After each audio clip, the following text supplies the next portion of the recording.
janganlah kita berputus asa dalam amal-amal kita. Kalau kita sudah penuhi amal-amal kita itu syurutus sihahnya, syurutul qabulnya, maka kita berharap kepada Allah Subhanahu wa taala. Sekiranya dalam amal-amal ibadah kita tidak mendapatkan kelezatan, tanda-tanda diterimanya sebuah amal tadi, tidak merasakan lezat, kemudian kemanisan, tidak khusyuk, maka janganlah atas sebab itu kita meninggalkan amal ibadah kita. Terus kita beramal, karena Allah akan menyimpan pahalanya di akhirat nanti. Amin.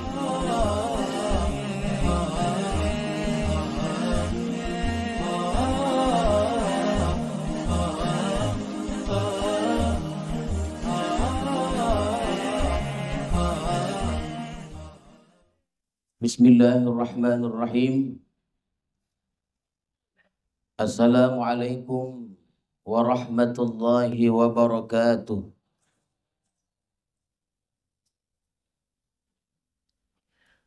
Alhamdulillah. Alhamdulillahilladzi bifadlihi wa ihsanihi qabila amala ibadihi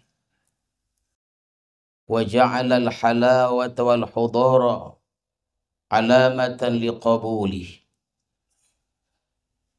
Ashhadu an la ilaha illallah wa ashhadu anna sayyidana Muhammadan abduh. Ashhadu an la ilaha illallah wahdahu la syarika lahu fi qada'ihi wa hukmihi. Wa ashhadu anna sayyidana Muhammadan abduhu wa rasuluhu afdalu ibadihi. Sallallahu alaihi wasallam sayyidi rusulihi wa anbiya'ihi. Sayyidina Muhammadin ashrafi ahbabihi wa ala alihi wa sahbihi wa zurriyatihi wa atba'ihi. Salatan wa salaman daimaini mutalazimaini ila yaumi liqa'i, amma ba'du. Tuan-tuan para khalifah, para salikin, hadirin dan hadirat sekalian, marilah kita bersyukur kepada Allah Subhanahu wa taala yang telah melimpahkan rahmat dan hidayahnya kepada kita semua, sehingga pada malam hari ini kita kembali dapat bertemu di majlis ilmu ini untuk meneruskan pengajian hikam kita, dan mudah-mudahan kita semuanya senantiasa dalam rahmat Allah Subhanahu wa taala. Salawat dan salam kita ucapkan dan kita sampaikan kepada Rasulullah sallallahu alaihi wasallam beserta keluarga, para sahabat dan para pengikut-pengikut beliau. Mudah-mudahan hadirin sekalian kita mendapat syafaat Rasulullah di hari kemudian nanti. Amin ya rabbal alamin. Al-hikmatu tasi'atu wal ishrun ba'dal mi'ati tsaniyah min al-hikamil ata'iyyah. Qala al-imam al-arif billah Ahmad ibnu Atha'illah as-Sakandari rahimahullah wa nafa'ana bi'ulumihi wa asrari.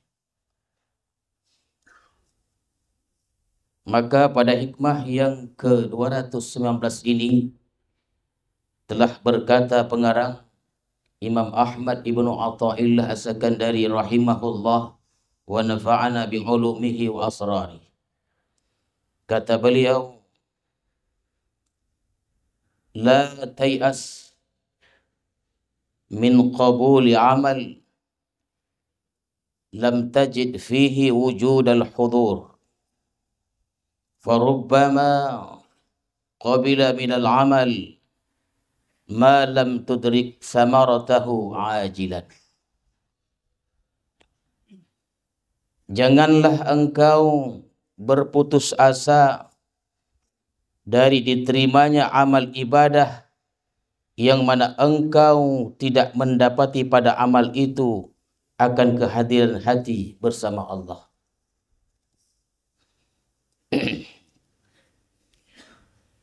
Farubbama, maka terkadang diterima sebuah amal, sesuatu yang tidak kamu perdapati buahnya di dunia ini, ajilan. Itulah tuan-tuan sekalian, lebih kurang terjemahan hikmah yang ke-219 ini. Idza tawaffarat fil amal syurutul qabul walakin la tajidu fihi alamatal qabul minal halawati wal ladzati wal hudur ma'allah fala tay'as min qabulihi li'annahu su'udz dhanni bi rabbik. Apabila sempurna dalam sebuah amal. Jadi tuan-tuan sekalian, apabila kita beramal nih, kita sembahyang, kita puasa, kita baca Quran, kita berzikir, dan kita sudah penuhi syarat-syarat untuk diterimanya sebuah amal itu. Sudah kita penuhi. Akan tetapi dalam kita beribadah itu kita tidak merasakan tanda-tandanya diterima amal ibadah kita itu. Kita sudah penuhi semua rukun dan syaratnya. Yakinlah kita. Tetapi tuan-tuan sekalian, dalam kita beramal ibadah itu, kita tidak merasakan adanya tanda-tanda diterimanya sebuah amal yang sudah kita penuhi syarat-syaratnya itu. Apa tanda-tanda diterimanya sebuah amal itu? Seperti lezatnya dalam beribadah, kemanisan dalam beribadah, hadirnya hati, khusyuknya hati.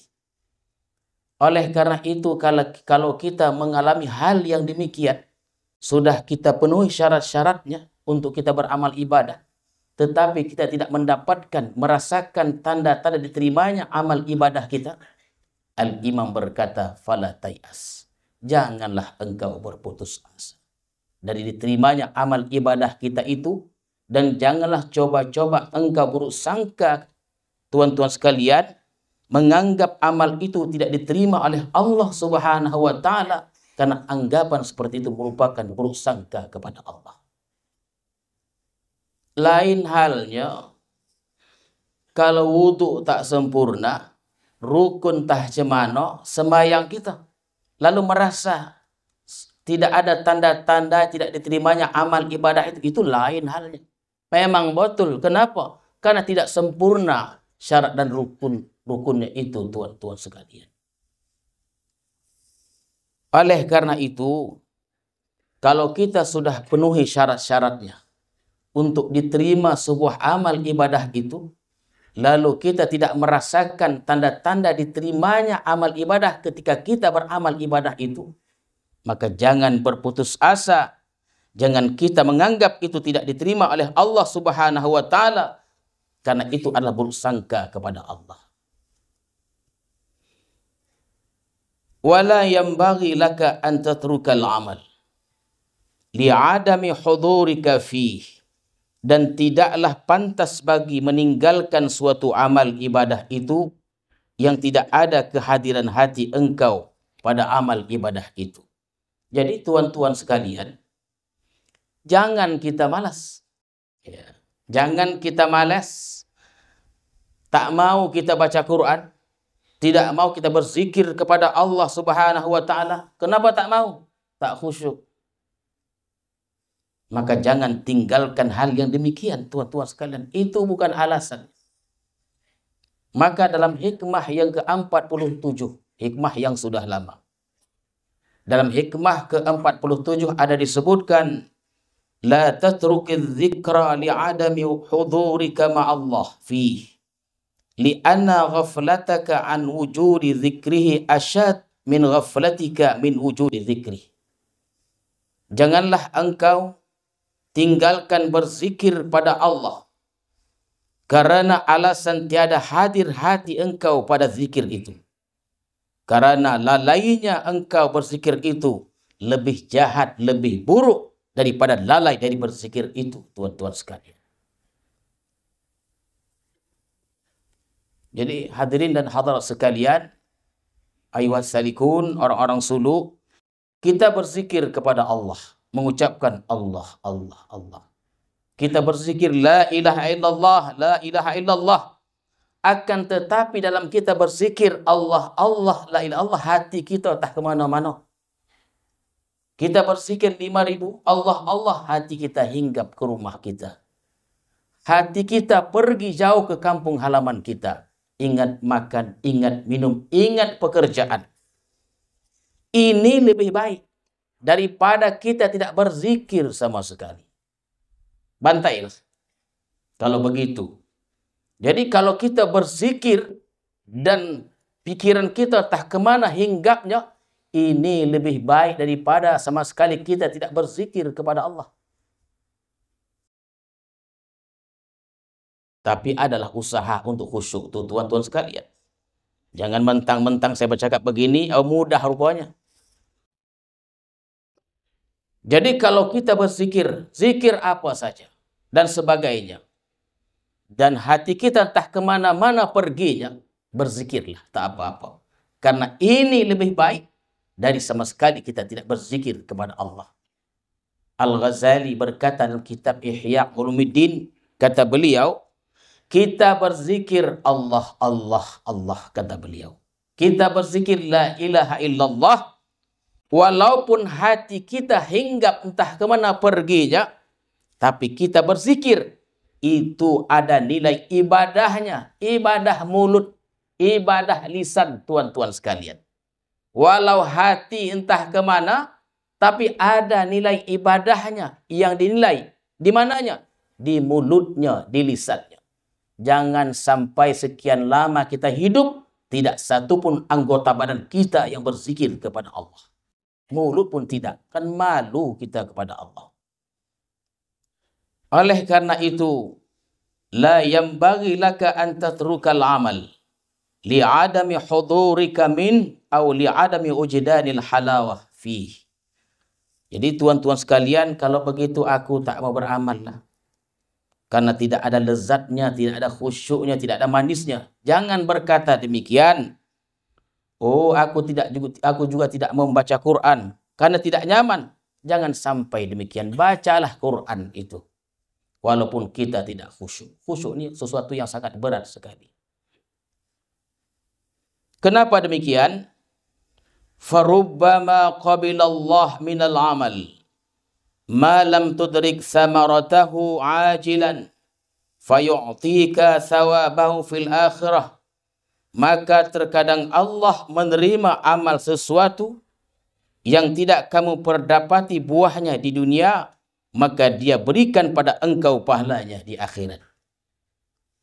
Murah betul Allah. Kalau kita beribadah dan kita merasakan kemanisan, kelezatan dalam ibadah, tuan-tuan sekalian, ini merupakan balasan Allah yang Allah berikan kita di dunia ini. Jadi bila kita berzikir, kita sembahyang, kita baca Quran, kita merasakan nikmatnya dalam kita ibadah-ibadah itu. Itu merupakan anugerah balasan Allah yang Allah berikan kepada kita langsung di dunia ini, tuan-tuan sekalian. Kemudian apabila kita beribadah dan kita tidak merasakan kelezatan itu, tidak merasakan kenikmatan itu, bukan berarti Allah tidak menerima amal ibadah kita. Boleh jadi Allah terima, tapi disimpan dan balasannya ada di akhirat kelak, tuan-tuan sekalian. Jadi janganlah sekali-kali kita ini meninggalkan amal ibadah. Jika kita tidak mendapatkan lezat dalam ibadah itu, tidak mendapatkan tanda-tanda dikabulkannya sesuatu itu, padahal syarat-syaratnya sudah kita penuhi untuk diterima, maka tuan-tuan sekalian, insya Allah itu akan disimpan oleh Allah Subhanahu wa Ta'ala dan diberikan pahalanya kepada kita pada hari kemudian nanti. Sebuah amal itu seperti mana yang kita ketahui ada syurutus sihah. Apa dia? Ada syarat sahnya, itu ada syurutus sihahnya. Jadi kalau kita dalam beramal ibadah kurang syaratnya, maka ibadah yang kita tegakkan itu tidak sah Dan tidaklah dikatakan amal ibadah itu ibadah, tuan-tuan sekalian. Kenapa? Karena tidak sempurna, tidak cukup sahnya itu. Kurang syarat atau rukunnya. Sembahyang contohnya. Sembahyang itu kan ada syurutus sihah. Syarat sahnya sembahyang itu. Apa dia? Berwudu dulu. Bersuci tentunya. Menghadap kiblat dan lain-lainnya. Satu saja kurang, maka tidak salah sembahyang tadi. Kenapa? Dia tidak cukup. Sedekah contohnya tuan-tuan sekalian. Sedekah itu kan ada syarat sahnya sedekah itu. Bukan main sedekah aja dah. Asal ada duit sedekah. Nah, bukan begitu. Ada prosedurnya kata orang sekarang nih. Contohnya, yang sedekah itu mesti balik berakal. Budak-budak, dia tak sah. Sedangkan jual beli saja, orang dulu tidak mau berjual beli, itu jual beli ada budak-budak. Mesti balik berakal dia. Sekarang aja orang banyak jual beli, transaksi jual beli budak-budak umur 3 tahun, umur 4 tahun. Dipercaya tidak akan ada penipuan, kecurangan dan lain-lainnya. Orang dulu tidak mau. Ada syarat-syarat sahnya jual beli itu.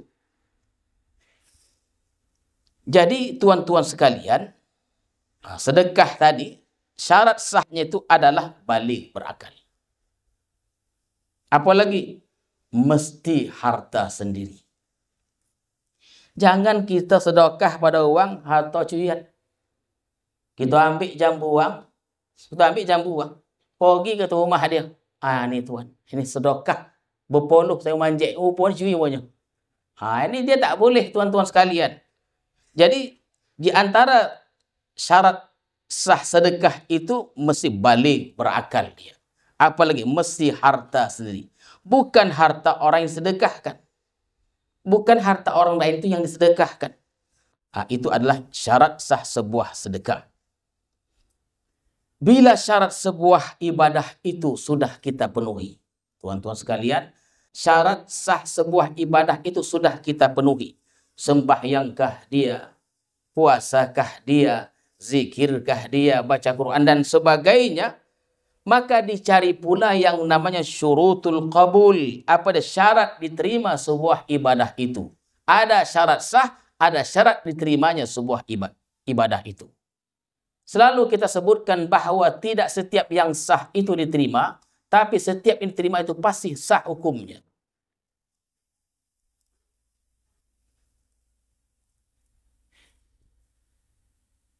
Jadi tuan-tuan sekalian, apabila satu ibadah itu sudah sempurna syarat sahnya, diterima walaupun tidak ada tanda diterima oleh Allah Subhanahu wa taala, maka jangan kita mengira itu tidak diterima oleh Allah karena sudah kita laksanakan syarat-syaratnya itu.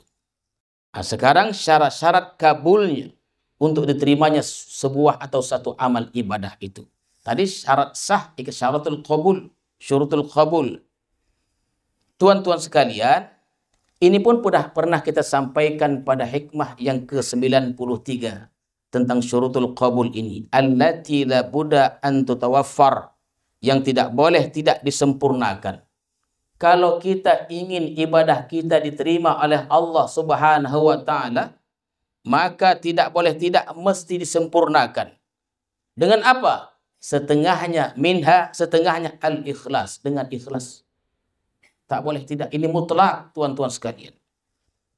Ibadah yang tidak ada ikhlasnya itu tidak diterima oleh Allah Subhanahu wa taala. Kenapa? Karena syarat untuk diterima tidak cukup. Apapun bentuk ibadahnya, salat dan lain-lainnya, kalau tidak ada ikhlasnya, tidak sah, tidak diterima. Maksud saya tidak diterima. Dan mestilah ada ikhlasnya. Sebab Rasulullah pernah bersabda, La yakbalullah min musammi'in wala mura'in. Allah tidak menerima ibadah dari orang yang minta dengar dan minta lihat. Artinya sum'ah dan riya. Riya itu, riya hampir mirip dengan sum'ah. Sum'ah ini tuan-tuan sekalian, dia ingin orang mendengar tentang ibadah-ibadahnya. tentang perbuatan-perbuatannya sehingga ujungnya ia ingin dipuji oleh manusia. Musamma'in wa mura'in. Jadi kata Rasulullah, la yakbalullah min musammi'in wala mura'in. Allah tidak menerima ibadah dari orang yang minta dengar dan minta lihat, tuan-tuan sekalian. Jadi kalau ibadah kita itu ada riyahnya, tidak diterima oleh Allah Subhanahu wa taala. Kenapa? Karena syarat untuk terima itu tidaklah cukup dia. Hadis qudsi, Allah berfirman, Ayuhan nas, akhlisu a'malakum lillahi.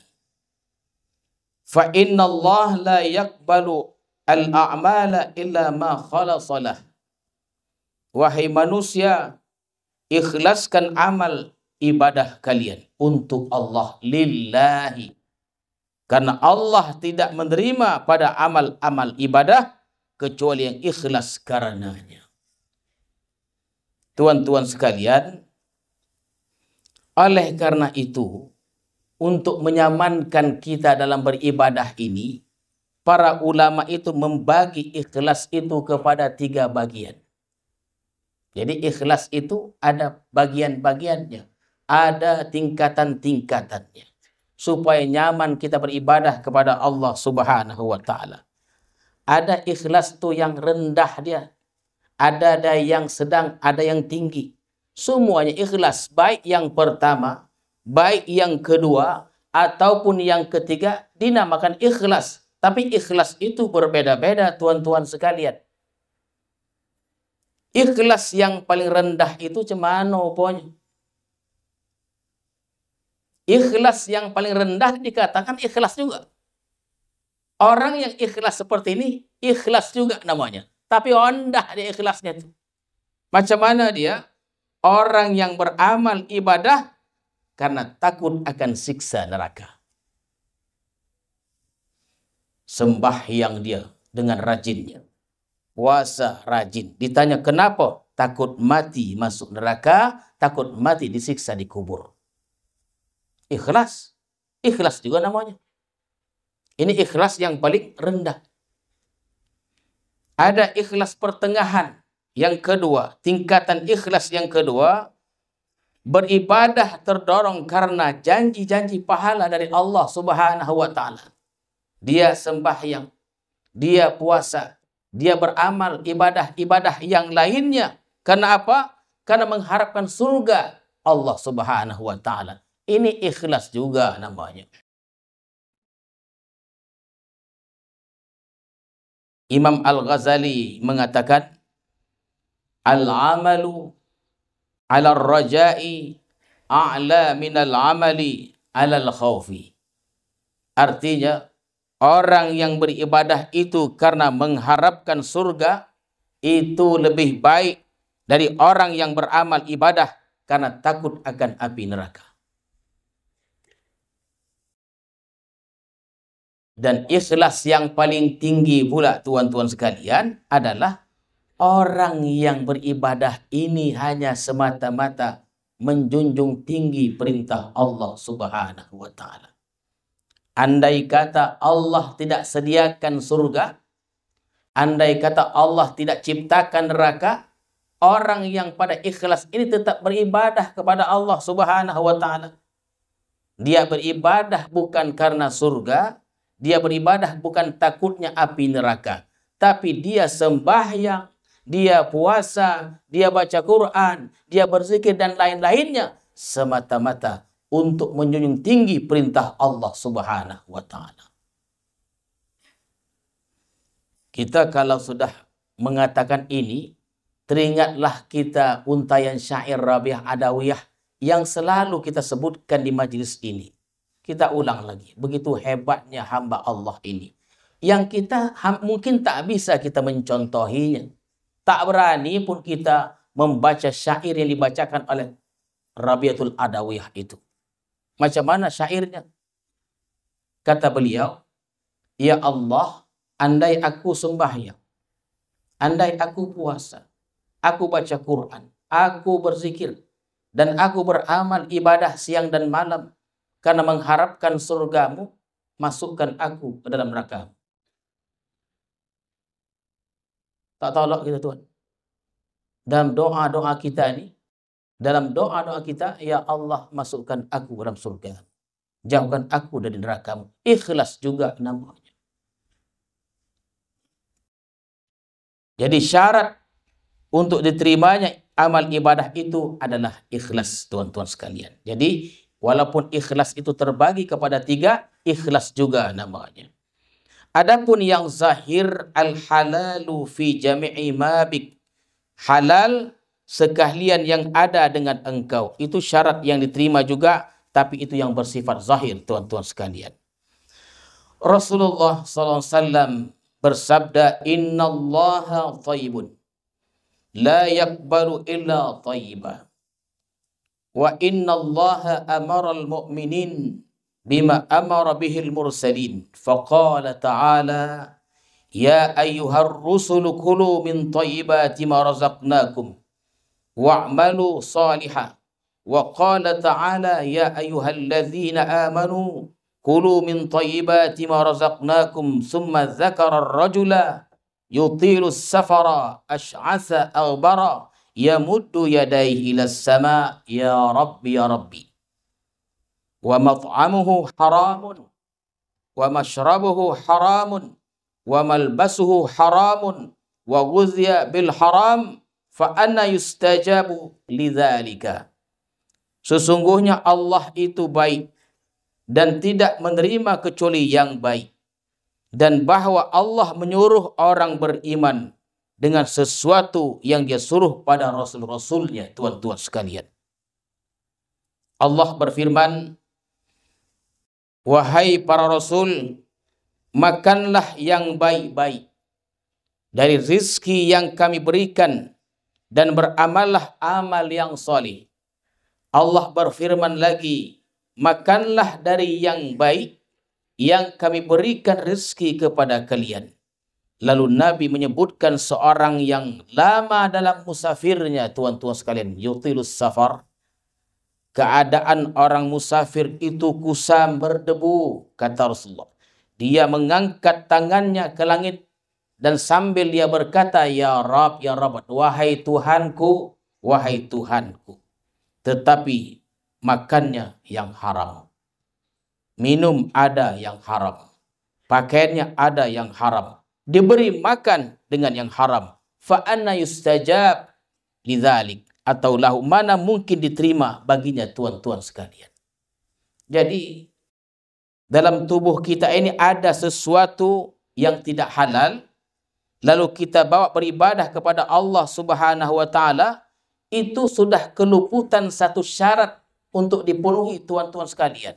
Lotih kita berdoa, lotih kita dalam perjalanan siang dan malam, ternyata makanan kita ada haramnya, minuman yang kita minum ada haramnya, bahkan pakaian yang kita pakai ada haramnya. Lalu kita berdoa kepada Allah, mengharap dikabulkan Allah, tak boleh. Kenapa? Karena tidak terpenuhi syarat-syarat untuk diterima dikabulnya sebuah doa itu atau ibadah itu, tuan-tuan sekalian. Yang lain lagi apa? Wa minha at-taqwa. Setengahnya lagi adalah takwa. Untuk diterimanya sebuah amal itu, setengah yang lain adalah wa minha at-taqwa, bertakwa. Allah berfirman dalam Al-Quran, innama yataqabbalullah minal muttaqin. Hanya saja Allah menerima amal ibadah dari orang-orang yang takwa kepada Allah Subhanahu wa taala. Kalau kita sudah bertakwa kepada Allah, bolehlah kita berharap kepada Allah untuk diterimanya amal ibadah kita itu. Kalau orang yang ghibah contohnya, ada orang ghibah mengharapkan amalnya untuk diterima. Adakah orang yang ghibah itu amal terima? Jawabannya tidak. Kenapa? Karena orang yang ghibah itu adalah orang yang tidak bertakwa. Sedangkan takwa ini merupakan syarat untuk diterimanya sebuah amal ibadah itu. Jadi orang ghibah tidak diterima. Bertobat dulu baru diterima oleh Allah Subhanahu wa taala. Maka Imam Al-Ghazali, tuan-tuan sekalian, menjelaskan tentang hadis Rasulullah sallallahu alaihi wasallam. mengisahkan tentang amal ibadah kita ini. Imam Ghazali mengisahkan, tuan-tuan sekalian, menjelaskan hadis Rasulullah, mengisahkan kepada kita semuanya macam mana amal ibadah kita dibawa kepada Allah Subhanahu wa taala. Amal-amal yang kita kerjakan siang dan malam ini, bagaimana itu dibawa kepada Allah Subhanahu wa taala. Imam Ghazali menjelaskan, tuan-tuan sekalian, ketika amal ibadah kita dibawa ke langit, maka pada langit pertama itu ditolak amal kita itu. Kenapa ditolak? Karena si fulan itu dia mengunjing orang karena ghibah kepada orang. Ditolak, tak bisa naik. Apa ghibah itu? Ghibah itu adalah zikraka akhaka bima yakrah. Menyebutkan kita akan saudara kita yang dia tidak suka. Walaupun itu betul. Walaupun itu benar. Dia tak suka. Ghibah namanya. Jadi amal ibadah ketika dibawa di langit pertama di stop, ditolak. Kenapa? Karena amal orang yang beramal ini orangnya itu suka ghibah. Kalau dia sudah bertaubat, tuan-tuan sekalian, Al-Ghazali mengatakan naiklah amal tadi, tembus langit pertama. Pada langit kedua ditolak lagi amal, tak bisa naik. Kenapa? Karena di langit kedua ditolak karena orang yang beramal itu tujuan beramal bersifat duniawi belaka. Ditolak dia. Langit pertama ditolak. Langit kedua ditolak setelah taubat. Tembus lagi tuan-tuan sekalian. Kemudian pada langit berikutnya. Ya, langit pertama sudah. Langit kedua.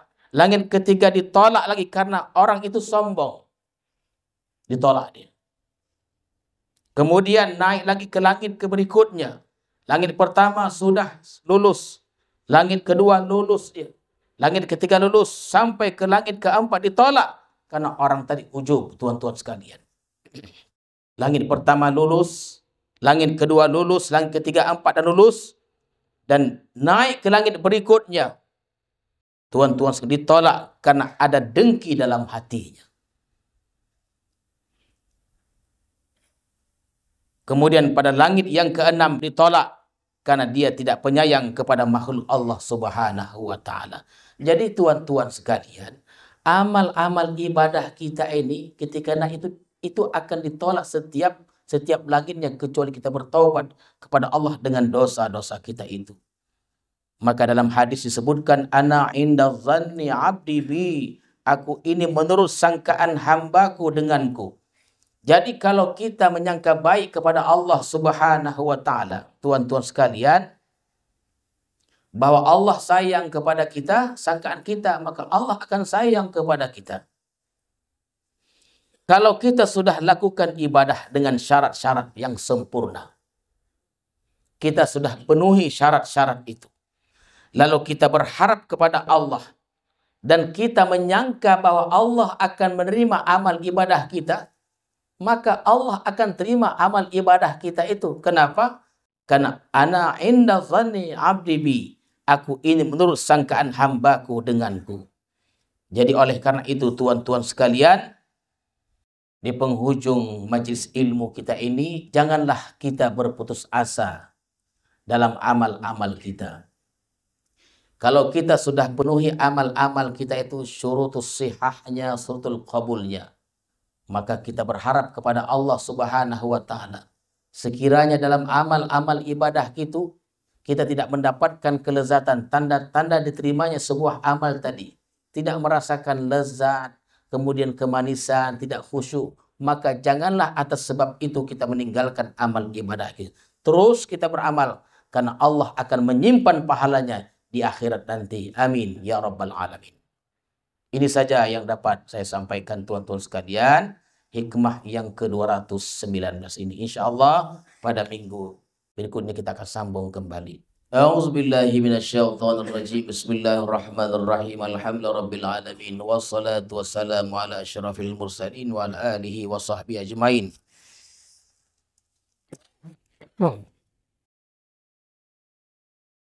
Allahumma zidna ilma warzuqna fahma wa lahiqna bis salihin. Allahumma ij'al jam'ana hadza jam'an marhuma wa tafarruqan ba'da tafarruqan ma'suma. Wa sallallahu ala sayyidina Muhammadin wa ala alihi wa sahbihi ajma'in. Subhana rabbika rabbil izzati amma yasifun wa salamun al mursalin walhamdulillahi rabbil alamin. Assalamualaikum warahmatullahi wabarakatuh.